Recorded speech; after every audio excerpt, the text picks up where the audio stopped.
Chilling tales for dark nights.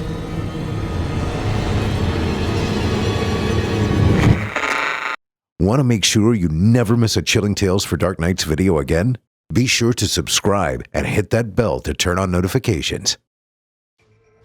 The following interactive performance is a fourth-round entry in Chilling Tales for Dark Nights' 4th annual Evil Idol voice acting competition. And you, listener, get to help decide who will be crowned this year's grand champion and the winner of a $500 cash prize. Voting is simple. Following the performance, simply click the thumbs up icon on this video if you'd like this contestant to be crowned champion, or the thumbs down if you'd like to see them be eliminated. Voting on this entry will conclude 1 week after the date of its posting. Thank you, and good luck to all of our contestants. Duérmete, niño. Duérmete ya. Que viene el coco y te comiera. When Arthur was a little boy, his abuelita would tell him stories to keep him good and Catholic. Brush your teeth, eat your vegetables, don't hold that girl's hand, else a creature with sharp teeth and long claws would come and get you at night when Mom and Pop were asleep in bed. For him, growing up in the deserts of Arizona, it was called El Coco. All his friends had different names for them. The Kukui, the Boogeyman, Baba Yaga, Krampus, and of course Old Hat Lucifer himself. But he remembers meeting one kid, quiet a lot of the time, a transfer. He called it something else. He called it the Visitor. He remembers hearing him say it, the way it made the air in the room stale and stiff, like walking through molasses, the way it rolled out of his mouth and hit the floor in that empty gymnasium. The look on the faces of the other kids, how they all felt the gravity that the name held. He almost forgot how tired that boy's eyes looked. Arthur lived the quiet life of a middle management banker in the city. He went to work, he came home. He never saw anyone on the way back, not without an appointment and a 24-hour reminder. Private. But Arthur, introverted as ever, was a man of some social significance. A year ago, he met a woman who resembled everything his mother ever warned him about. This, in effect, was a form of endorsement. What Arthur could never have expected was that the woman he was fraternizing with regularly, and rather carelessly, was married to the city's mayor. This quickly became something of a massive scandal, costing the mayor incumbent the election. 6 weeks after Mayor Osmond gave his resignation, his family was seen leaving town. It was the last time that anyone would see the Osmond family. Their car was found several miles out of city limits. Linda, found dead in the passenger seat, her throat slit. The children and Mayor Osmond, nowhere to be found. A suspected murder-suicide. It was, presumably, brought on by the social humiliation and the infidelity. 4 months later, and Arthur still got emails from the online gossip colonists asking for a new statement about the murder-suicide. Arthur never responded. Of course he didn't. Why should he? It's not like Arthur was the one who pulled the trigger. He never knew that she was married, least of all to a major public figure. And as soon as the scandal came to light, as soon as he was made aware of what he was unknowingly participating in, Arthur called the whole engagement off, before throwing his phone into the river. Arthur severed ties with everyone. Anyone who knew Linda, knew her husband, his friends and colleagues from university. He couldn't live with the pity they had for him, the morbid curiosity they always shared, the strange questions they would never want asked of them, but were frequently employed as icebreakers. Hey, you're Arthur, right? Aren't you the guy who fucked a marriage to death? He was paraphrasing, he would admit, but the formula was there. It was now, in his bed at 6 a.m., that he was recalling the events of the prior year, recalling the countless mistakes, the immeasurable heartbreaks, and the constant disappointments that people provided him. It It was no surprise that Arthur lived a completely private life. So why then, Arthur wondered to himself, could he hear someone breathing outside of his bedroom door? Arthur didn't move a muscle, didn't even dare to make a sound, but instead tilted his head up ever so slightly to see that he was alone in his bedroom. The red display of his alarm clock, illuminating the objects in his room with an evil tinge, casting shadows of horrible creatures with spindly fingers and wiry hair. He must have imagined it, must have been half asleep and still dreaming when he heard it. It couldn't have been breathing. But there it was again, just as strong and distinct as the first. Long, ragged breaths, as if the lungs in this person's body were filled with something thick. Every cell in Arthur's body was electric, every nerve in his body on high alert, the hair on his arms, legs, and the nape of his neck standing on edge as if he had just been struck by a bolt of lightning. He couldn't help but think to himself that this must be what deer felt like, staring into the headlights of an oncoming vehicle, powerless in the face of something you have no comprehension of. Like looking into the eyes of God and finding that his expression is one of hatred and not love. The breathing suddenly stopped all at once, and for several painful minutes, the only sound that Arthur could hear was the dripping of his bathroom sink. Then,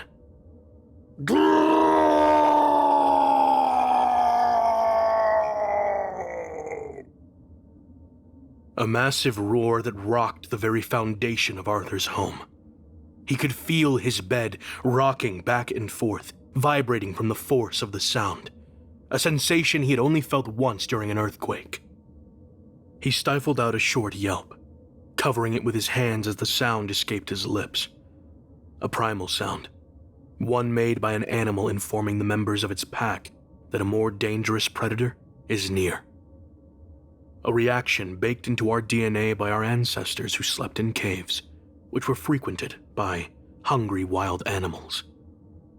It was at this moment that suddenly Arthur understood the stories his grandmother had told him about things that came bumping in the night to take away naughty children.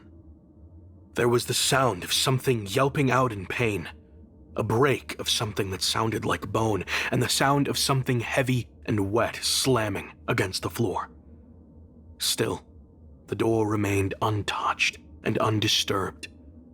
Arthur began to wonder once again if he must be experiencing auditory hallucinations, imagining that something was behind his door, but too terrified to open it and check. After several more moments of silence and the sound of sloughing wet material striking his hardwood floors left his memory, Arthur began to feel more confident that he had come completely to consciousness. He slowly stood up out of bed, still feeling the need to be cautious. Placing his feet slowly on the ground, half expecting rotting hands to shoot out from under his bed and grip his ankles, Arthur slowly came to stand at his bedside.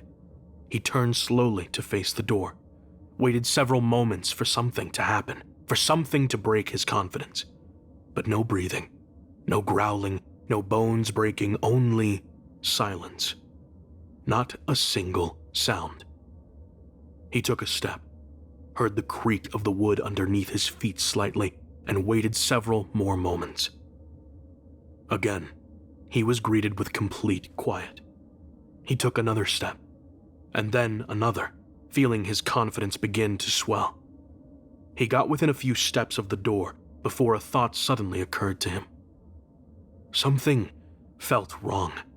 He couldn't quite peg down what it was, but it reminded him of when he would forget his wallet on the nightstand. There was some small detail he was missing, and as he took another step towards the door, he realized what it was. His sink. Why wasn't it dripping anymore? Suddenly, the pipes in the walls began to creak and strain. He could hear the steel swelling just underneath the thin plaster walls. It made the walls in his bedroom look as if they were breathing, swelling up and down like ineffective lungs. Then, there was the sound of a crack, a crash, and the rushing of water. Arthur began to slowly step away from the door, making his way back to the safety of his bed. The sound of rushing water increased in strength, and pretty soon, Arthur was able to see what appeared to be a muddy, red substance the consistency of warm syrup creeping in through the crack under his door. He stared at it with abject terror as it continued to stream in, stretching out first a few inches from the door, then several feet, making the puddle a small pool. "What do you fucking want?" Arthur called out to whatever had come to his home in the dead of the night, unsure of what he would do if he received an answer. But as the desperate plea left his lips, the sound of the rushing water subsided. The pool, quickly making its way towards his bed, ceased all movement. It was odd to him that liquid, if that's what this was, could just stop flowing suddenly. The moment of silence was quickly filled with the voice of someone he did not know coming from beyond the door. "Will you let me in?" Arthur did not answer. Couldn't, in fact, as the air had left his body. Whatever this thing was, it spoke to him, clearly and in English. But it sounded like a man, his voice like rocks tumbling down a mountain. "What if I don't want to let you in?" he asked nervously. "You will, when you realize the alternative." The voice was certain, matter of fact even. He tried to process the information, considered his options, and formulated a response. For now, he needed more data. He needed to have some idea of what he was dealing with. "What are you?" It was the next logical question. "Can't you guess? You called me here, didn't you?" Was that true? Had Arthur truly called this creature here just by remembering a story from his childhood? El Coco, the Kukui, the boogeyman, the visitor. He remembered the dead look in that little boy's eyes, remembered that 3 weeks before his parents had died in a horrible accident, just before he was being transferred to a new school. 11 years old, no friends, no family, suddenly in an entirely new state and school. And the thing he was most terrified of? The visitor. "What do you want?" "I want to come in." "Then why can't you?" "Because you have to let me in. That's how this works." The visitor's voice took on an amused quality to it, as if he was aware of some joke that Arthur wasn't, or as if he were playing to an audience. "Believe it or not, Arthur, you called me here. You brought me to this place. And once called, I cannot be sent back. I must be invited in, or you must forfeit that which holds the most value." "What does that mean? What am I forfeiting if I don't let you in?" Arthur pleaded. He hated not knowing the rules to whatever game this thing was playing. But for whatever reason, he was safe in here. This thing couldn't get in on its own, even if it wanted to. But he had to know what would happen if he didn't play by the visitor's games. "What's to stop me from leaving my room or just waiting until morning?" "Morning will not come. And if you would like to leave, that is perfectly allowed. Only choose whether you would like to use the front door or the window. Personally, I'm partial to the door." The door started to rattle, and with it, the floating shelves along his walls adorned with his school awards and collectibles. The figures, still bound in their packaging, came tumbling to the ground, some splintering open, breaking the toy inside into several pieces, scattering them across the room. He watched a framed picture of his grandmother fall to the ground, the glass shattering on impact, the wood frame breaking into 2 pieces. Arthur let out a tormented scream, unable to maintain his composure. He had never felt terror like this. It felt like his heart beating as fast as it was, would stop beating at any moment. His chest felt like it was being gripped in a vice, and he could swear that he was on the edge of passing out. He was brought back to reality by the sound of laughing. He watched as the pool of maroon liquid suddenly began to retreat backwards under the door, as if there was some kind of sponge or vacuum system sucking the substance back up. And there, on the floor in front of his bed, a cell phone. His cell phone. What the fuck? I told you. You called me here. Arthur couldn't breathe. Couldn't focus on anything but the pounding of his heart in his chest. It felt like it was fighting to get out, to abandon him to whatever fate was awaiting him. Pick it up. The voice, like rolling thunder, said. Arthur hesitated, looking back down at the floor and the darkness beneath his bed. Now he truly did believe that something may reach out and grab him, but the alternative was angering the visitor. So, he gingerly placed his bare foot on the ground, and after several agonizing seconds of waiting, felt secure enough in his lack of bed monsters to place the other foot down. Walking over, he knelt beside his cell phone. The screen was cracked in one spot, but otherwise, it looked mostly untouched. Surprising, he thought, considering he had chucked it into the river. He could still remember that day. The news had just broken about their affair, and Linda had all but pretended that he didn't exist. And standing there in the freezing cold winter, the rushing water beneath the bridge out of town sending a frigid mist into his face, he couldn't help but feel betrayed.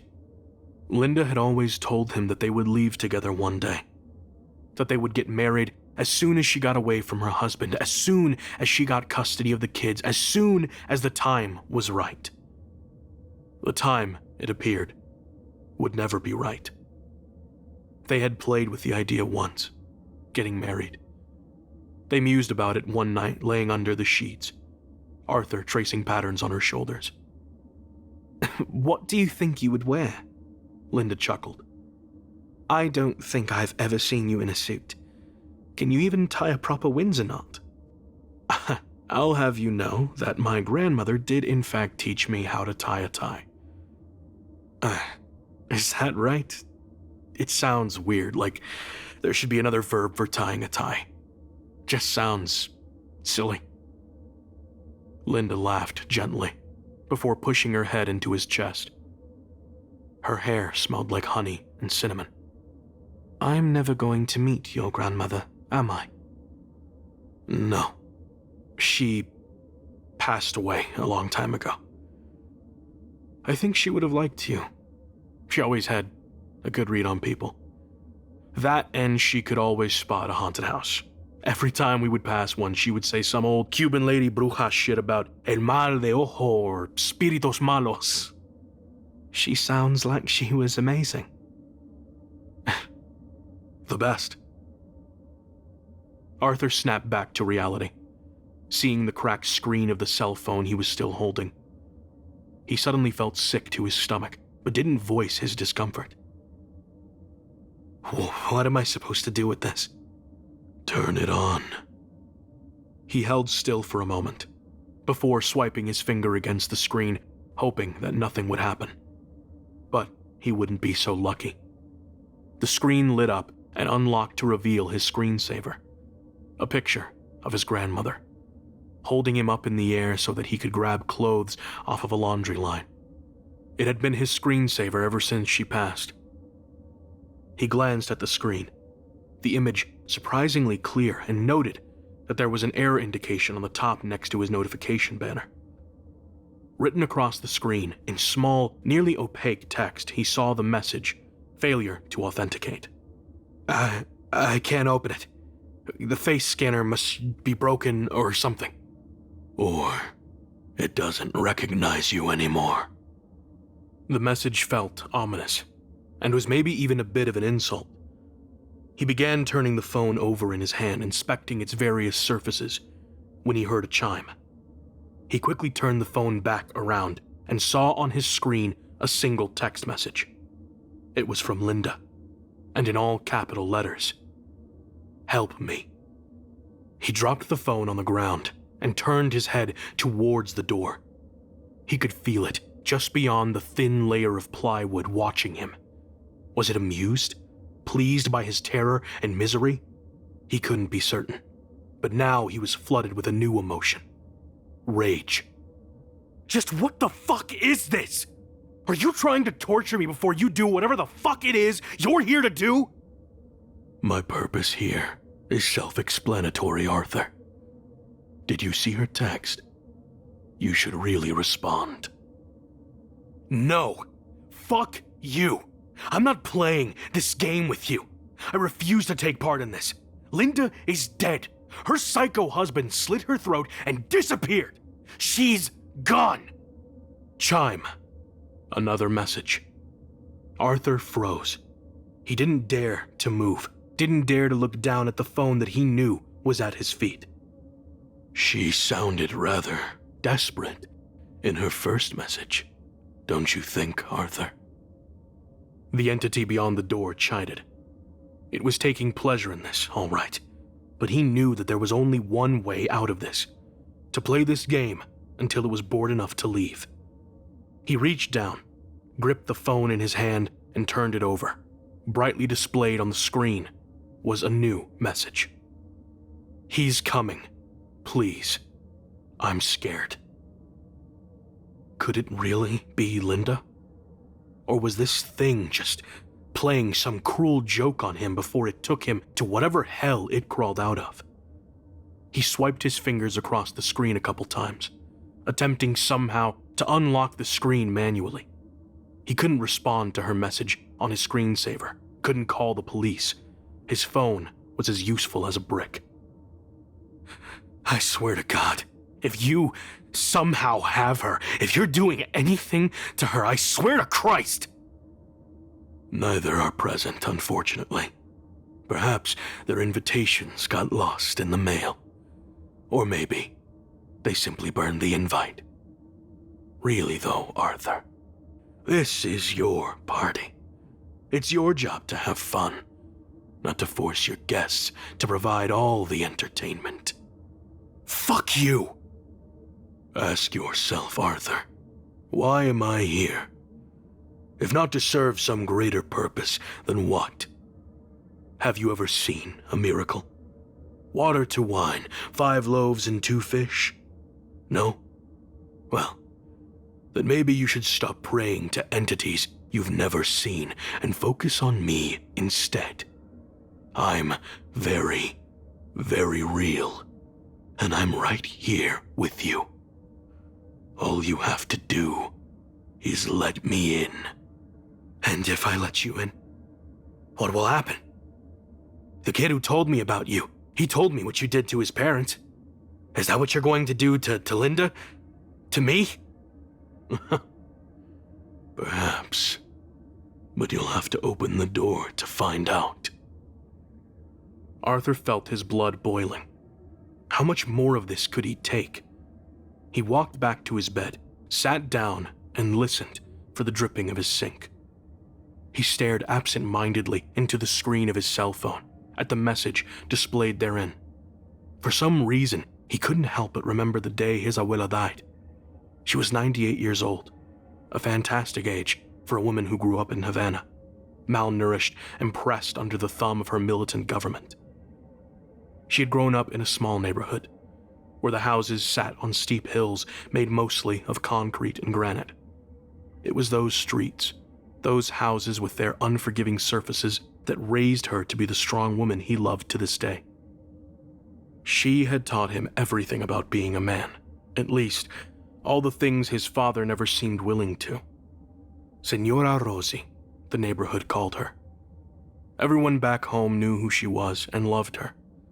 She would cook food for the homeless and leave plates for them outside of her home. Same for the stray cats and dogs.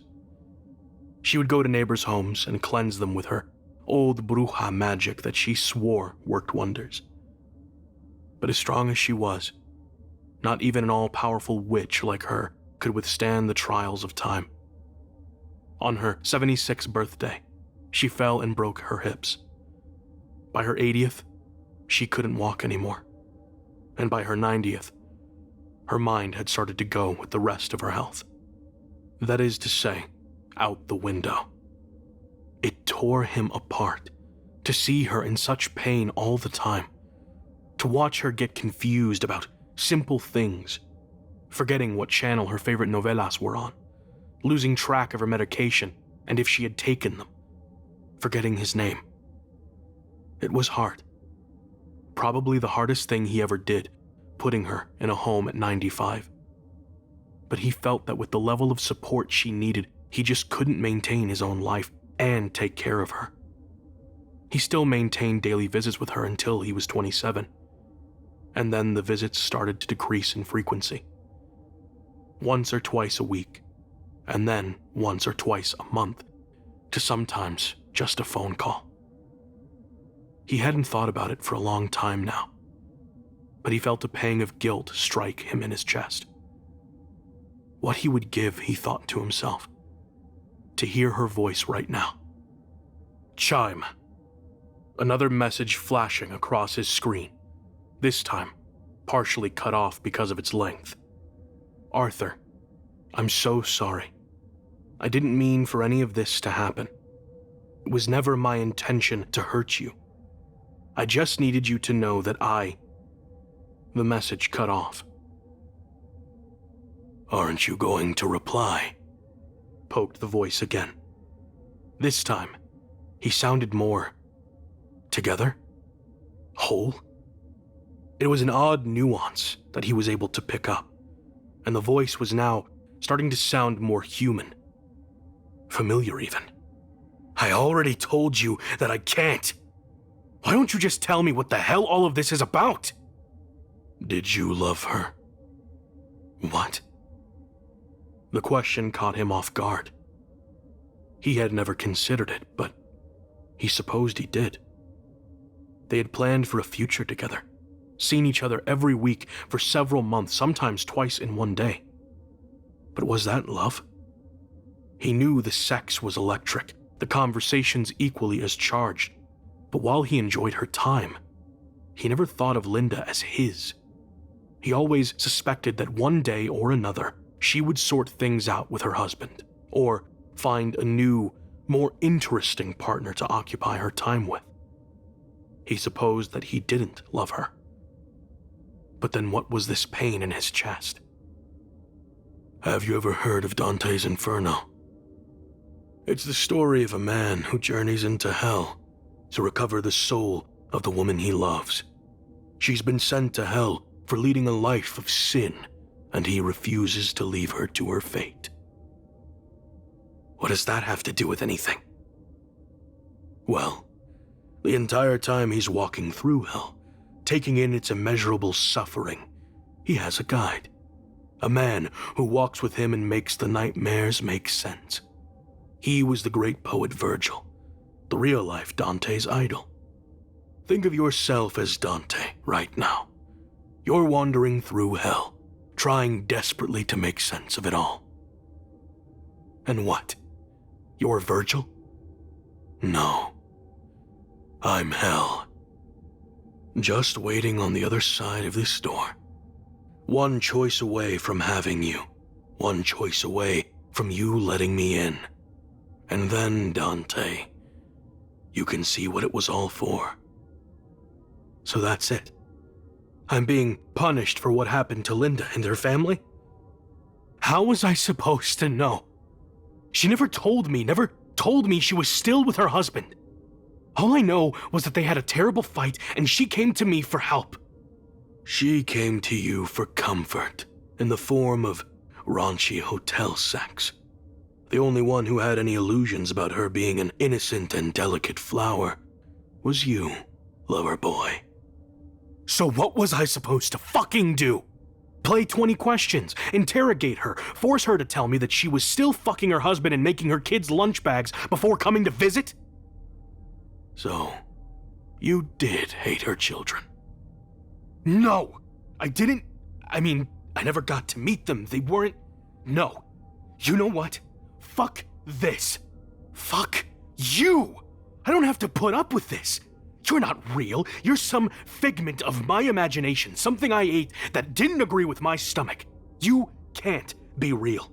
This is all too fucking crazy. There was sudden silence. No sound anymore. Not even the dripping of the faucet. And it made his blood freeze in his veins. He glanced over towards the door, waited for it to burst open, to reveal some horrible and hideous entity, for the wood to splinter open and reveal the corpse of Linda's dead husband. Imagined what his body would look like at this point after months of decaying somewhere even the police could never find. His rotten eyes peering through the crack in the door, like the scene out of The Shining. But there was nothing. He stood up cautiously, walked over to the door and leaned his ear against it, trying to hear anything on the other side of it, even if it was just breathing. What he heard instead confused him. Crying. The sound of what could only be a grown man crying. He could hear the man mumbling under his voice. The words completely unintelligible. Chime. He nearly jumped out of his own skin. The crying on the other side of the door ceased altogether, and he backed away again, towards his bed. He leaned against the small iron railing and looked at his phone's dimly lit screen again, the battery now below 20%. The red battery symbol flashing ever so slightly. He glanced down at the new message once more, this one also cut off due to its length. He has my kids, Arthur.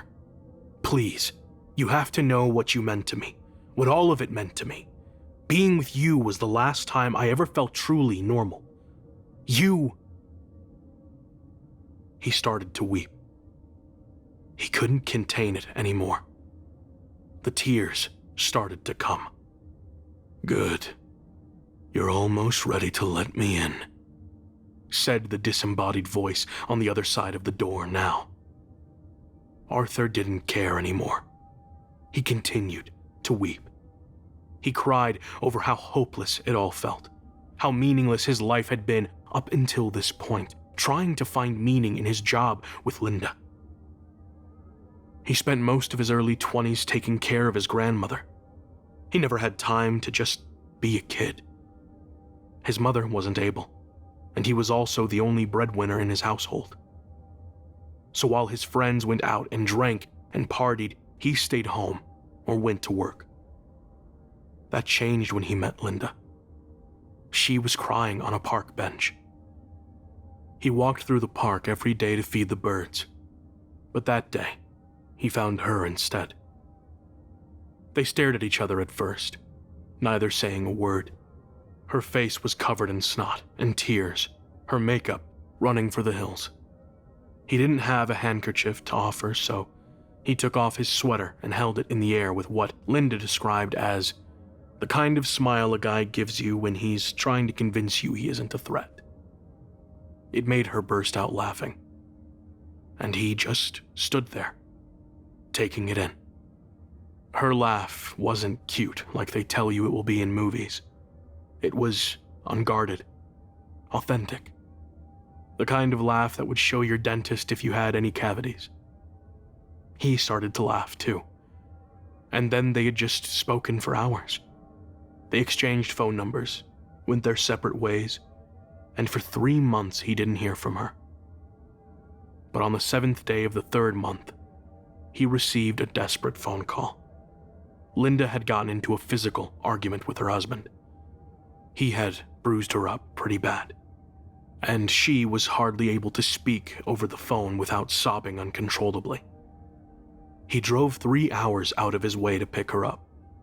He didn't even remember agreeing to do so, or hearing her ask him to, but nonetheless, they met up, and he took her to a hotel where he made a hot bath for her, and they made love for the first time. So you did love her then? Wait, what? Said Arthur, his stream of consciousness suddenly getting interrupted by the visitor. You just said it. You made love to her. So you did have feelings for her. despite your best efforts. And before even the first time. Bit eager of you, isn't it? Just a tad desperate. You're in my head. Is that so surprising? Come on. Surely you've grasped it by now, Arthur. Get out of my fucking head! You're not real. None of this is real. Not the phone, not you, not Lynn. Chime. Arthur looked down again, his eyes wild and frenzied with rage and desperation now. There was a new message from Linda, yes, but at the top of the screen, he could see a new message, where once it said, failed to authenticate. Scanning, it said. And then suddenly, the screen opened up and he could see all of Linda's messages in front of him. Could see the date and timestamp as well. The messages were from a year ago, the day that Mayor Osmond was seen leaving town. 2:13 a.m. Help me. 2:23 a.m. He's coming, please. I'm scared. 2:26 a.m. Arthur, I'm so sorry. I didn't mean for any of this to happen. It was never my intention to hurt you. I just need you to know that I never intended to keep any of this from you. But we just keep seeing each other, and I didn't want to ruin it. Arthur felt his head start to spin. He started to feel dizzy and nauseous, his equilibrium suddenly off kilter. He felt unusually cold, like he just came from the outside, the chill setting into his bones and rattling them in his skin. What is this? This is from the day that that son of a bitch. It was you, wasn't it? You did this to her. It's you, Mayor Osmond, isn't it? No, I already told you, Arthur. I'm Hell, and you are Dante. You must pass through fire, and give up all hope, ye who enter here. Suddenly, there was the sound of rushing water again. From under the door, liquid started to pool and rapidly crawl its way towards him. Arthur jumped onto his bed as the water continued to pour in endlessly. No, you said you can't come in unless I let you in. I haven't done it yet. You're not allowed to come in. Arthur, you're not done reading yet. Arthur tried to steady his breathing. The water was continuing to rise, but the door stayed secured. He still had a chance to get out. He ran over to the windows, tugged at them to try and get them to open. But when he pulled the blinds open and looked outside, he couldn't understand what he was seeing. Everything was cast in a gray-blue light. The street lamps below his second-story bedroom outside turned off, the grass swaying oddly. Wait, no, not grass. Kelp, or seaweed? And then, a river bass suddenly swam into his vision, floating through the air. No, not air. Water? I told you. You could choose the window or the front door. You still haven't read all of your messages, Arthur. Arthur turned on his heel toward the voice, and then back to the window. Panic was starting to set in again. Was he underwater? How was that possible? His whole house under water. He kept tugging at the window, trying to pry it open, but he couldn't get it free. He glanced at his nightstand and his alarm clock. He wrenched it out of the wall and swung it above his head like an impromptu flail. He swung it with all of his force into the window several times. The window never even so much as cracked. Just tell me what you want. Tell me what I have to do. Oh, I don't have an answer to that, Arthur. That's something you'll have to figure out. Are you going to open the window and jump? Or are you going to open the door and let me in? If I let you in, will you kill me? It's a possibility, Arthur. Arthur grabbed his head in his hands and let out a mournful scream. He looked over at the window and then back at the door. Finally, his eyes landed back on the cell phone. He ran over to it, the water in the room now at knee height. He swiped open the screen and continued reading. 2:30 a.m.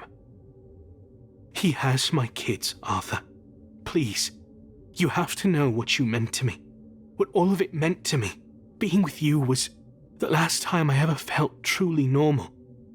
You made me feel like I was human. Like I wasn't used up and broken. It's not your job to do that for anyone, but you did it for me. And I wish I had messaged you sooner, but I figured you hated me. I love you, Arthur. Please. I hope you can find it in your heart to forgive me. Arthur caught his breath. Not just because of the content of the messages, but because he realized now that he remembered reading this before. In fact, in his message thread, he could clearly see that he had read these messages nearly a year ago. He became more confused and suddenly had a question for the visitor. The water, now waist height, made it difficult to move, but he made his way to the door, wading through the murky liquid as it continued to fill up his living space. What happened to her? Tell me the truth. Did you have anything to do with this? No. I was completely innocent. I never could have known. The response suddenly lit a light bulb in Arthur's mind. He quickly turned back to the phone, reading the next message. 2:32 a.m. He's got me locked up in the guest bathroom. He tied my hands but didn't do a great job, so I managed to get out. Luckily, he forgot to take my phone from me. I don't know if you're angry with me and ignoring me or if you're just asleep, but I guess I deserve this. I lied to you. I kept my husband's identity a secret, but I want you to know that you were the singular greatest thing in my life. I love you, Arthur. Please, forgive me. Life is unfair. It takes, and it takes, and it takes. There's no rhyme or reason to the cruelty. We're all just flotsam and jetsam in the great sea that is the human experience. Just trying not to drown or crash and splinter into pieces.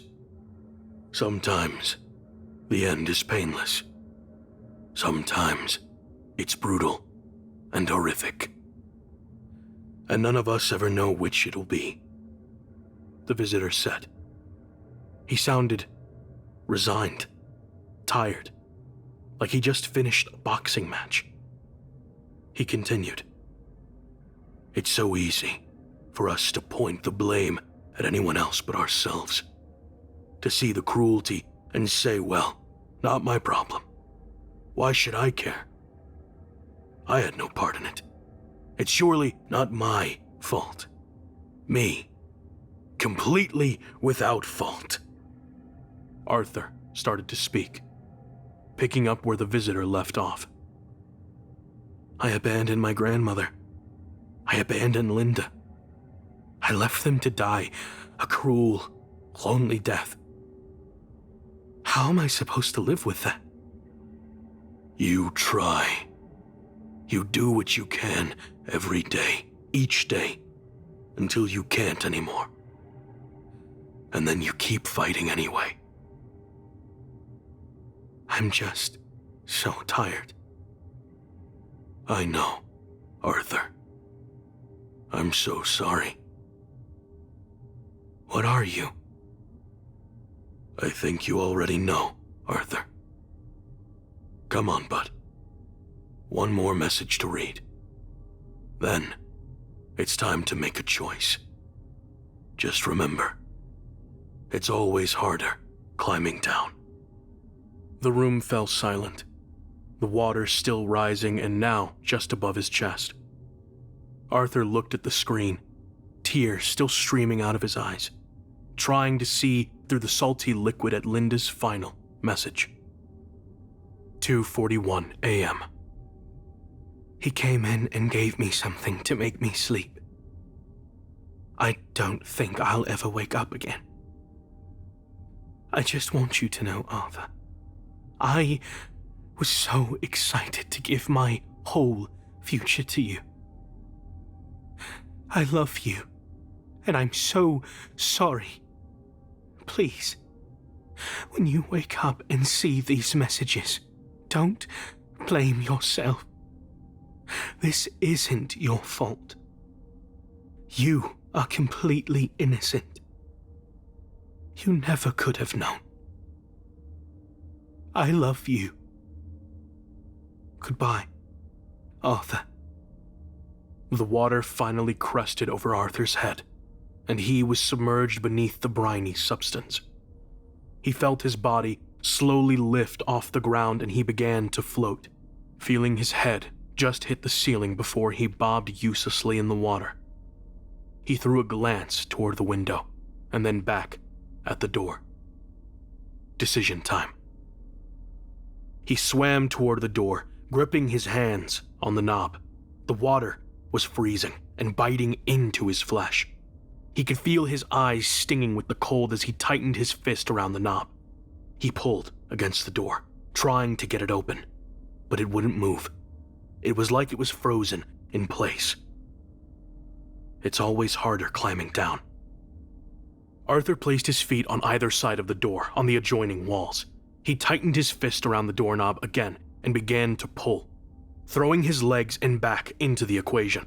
He strained so hard that he could feel the veins in his neck starting to pop with the force of his pulling.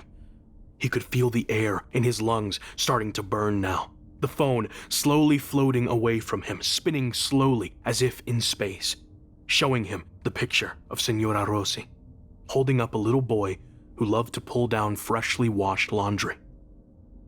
He thought about the day she taught him how to tie a tie, thought about all the conversations he had with Linda all the way into the wee hours of the morning, thought about all the times he laughed so hard with her that he couldn't see straight. It was beautiful. His life had been beautiful. With the last of his strength, he pulled one more time, the air escaping his lungs, bubbling out of his mouth, letting the water in, as the door slowly started to peel open and he could see light pour through, and a voice calling him. "Hey, asshole! Get the hell down from there! What the fuck do you think you're doing? You trying to die?" Arthur snapped his head up suddenly. He looked around him, out to the trees that outlined the river in front of him, felt the freezing mist splash his face, looked down at the rushing waters and a man standing on the bridge, flailing his arms. In his right hand, his cell phone, broken, with a huge crack in one portion of the screen. "Hey, buddy, come on, man, don't do it, please. You got someone I can call? Come on, let's just have a chat." Arthur looked at the man, dumbly. He couldn't think of anything to say, so he just said, I think I want to come down." All right, that's great. Just be careful, man. It's always harder coming down. I'll be down here. Take it slow and easy. Arthur did just that, slowly making his way down the beams and supports before reaching the ground. The man, Arthur could now see, was a man in his late 50s. Arthur looked out at the river and then back down at his phone. He reached into his pocket and pulled out a paperclip, removing the memory stick. What are you doing there, bud?" Arthur didn't answer, but instead chucked the phone into the river, hearing it crack against the rocks before splashing into the water, never to be seen again. "What I came here to do," he answered quietly. "Oh, okay then. That's all you came here to do?" Arthur shook his head. "No, that wasn't all I came out here to do." Ah. Well, I'm glad I came then. Let me take you back home. You live in the town just a ways off? Yeah, I do. All right, well, I only got 2 rules about riding with me. No guns and no rolling down the window. Got it. They walked over to the man's truck, which was parked in the nearby snowbank, the same place that Linda's body was found. He stood still outside the passenger side door, looking into the forest beyond, listening to the river. He pulled the door open and then sat down in the passenger seat before asking, Hey, do you have a phone? Mind if I make a call real quick? He asked the stranger. Sure. Here, go for it. Arthur grabbed the man's flip phone, typed in a 9-digit number, and waited before he heard someone answer. Hey. Yeah, it's me. I'm sorry I haven't called in a while. I've just been really busy. No, I'm not. I'm really not okay. Thank you for listening. I'm your host, Steve Taylor, reminding you that if you haven't already, don't forget to cast your vote for this contestant via either a thumbs up or a thumbs down vote. New entries will be posted throughout the month. Be sure to tune in and vote for each of them and help decide who becomes the next evil idol. Until next time, turn off the lights and turn on the dark. Chilling tales for dark nights.